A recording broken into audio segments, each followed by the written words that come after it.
Tatlong gawi na nakakasakit sa Diyos, baguhin mo habang may panahon ka pa. Kung pakiramdam mo malayo sa iyo ang Diyos at ang iyong mga panalangin ay walang tugon, marahil nasa iyo ang problema. Pag-isipan mo ito. Ngayon ay sasabihin ko sa iyo ang tatlong gawi na nakakasakit sa Diyos. Maaari mong itigil ito bago mahuli pa ang lahat.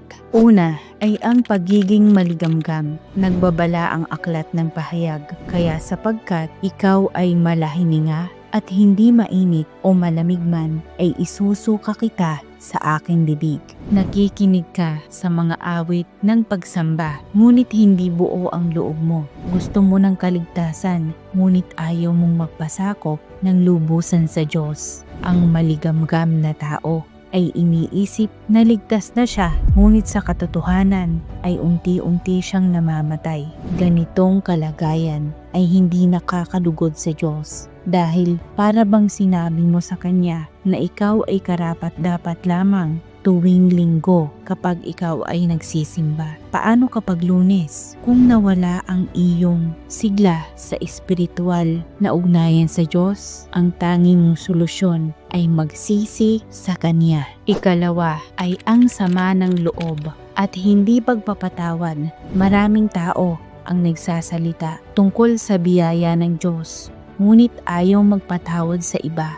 Kinapitan na natin ang galit at paulit-ulit na inaalala ang mga sakit. Ngunit ang totoo, alam mo, hindi mo maaaring pagsabayin ang sama ng loob at ang Diyos. Kapag hindi tayo nagpapatawad, para na nating sinabi sa Diyos, tama na, ikaw na lang ang magpatawad sa akin. Ngunit hindi sila karapat-dapat na patawarin. Tandaan mo, ang sama ng loob ay parang lason. Isipin mong makakasakit ito sa iba, ngunit una nitong pinapatay ay ikaw. Kung may galit sa iyong puso, bitawan mo na ito ngayon. Hindi dahil karapat-dapat ang taong ito o ang taong iyon, kundi dahil hindi mo kayang pasanin ang utang na pinatawad na tayo ng Diyos sa ating mga kasalanan. Ikatlo ay ang pagrereklamo. Ang pagrereklamo ay tila paglalabas lamang ng damdamin ng tao, ngunit tinatawag ito ng Biblia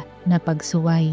Ang mga Israelita sa ilang ay nakaranas ng paghati ng dagat na pula at ng mana mula sa langit. Ngunit patuloy pa rin silang nagreklamo sa kanilang kalagayan. Sinabi sa Biblia, at ang bayan ay naging parang mapag-upasala na nagsalita ng masama sa pakinig ng Panginoon. At nang marinig ng Panginoon ay nagningas ang kaniyang galit at ang apoy ng Panginoon ay sumunog sa gitna nila at sinupok ang kahuli-hulihang bahagi ng kampamento. Kung napapansin mong madalas kang maging negatibo at sinasadya mong magsimulang magpuri hanggang magbago ang iyong puso sa pagiging negatibo, kung nakikita mo ang mga problemang ito sa iyong buhay, huwag mo itong baliwalain. Magsisi ka na ngayon at bumalik sa Ama sa langit